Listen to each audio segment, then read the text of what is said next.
waxaa muddooyinkii u dambeeyay xaaladiisa laga deerinayay garoonka kubadda cagta Alamsey Stadium ee magaalada Burco. Haddaba saaka subaxnimada ayaa waxaa ka hadlay isuduwa ku-xigeenka wasaaradda ciyaaraha iyo dhalinyarada ee gobolka Togdheer, isla mar ahaantaana ka warbixiyay xaaladda guud iyo waxyaabaha u qorshaysan ka dowlad ahaan. Waxaana ka mid ah hadaladiisii sida tan: cabashada dhalinyaradu waxa dhalinyaradu markay cusub yihiin jir waxa jecel in la jaan qaadaan systemka iyo hanaanka ay gobolada kale ka jiraan iyo activity-da gobolada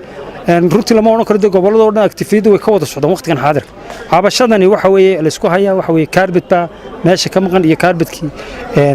baa meesha ka barsaabka horena uu sheegay in carpetkii sifa sharciyada guud wakiilada khudbadiisii markii wasiirku halka noogu yimi way sarkeen way isqaabileen carpetkiin rag haystaan oo qeyr sharci lagu bixiyay uu waqtiga maqan yahay way jir cabashadaasi cabashada ay dhalinyaradu qabaan waxa ka jiraan runtii tartamo badan oo la qabtay imika ilaa xad ma jiraan waxa la salaad waqtigeeda la tugaa lidkooda duruufaha ayaa saamaxay sometimes inaad qabato tartamo iska badan waa doctor gobolkeenan sanadkii 2008 balaankii aanu sameyn wuxuu la dhaqaaqi kar waayo duruufo runtii waaqici oo jiray waxa kamid ah hanaankii doorashooyinka waxa kamid ah runtii ololihii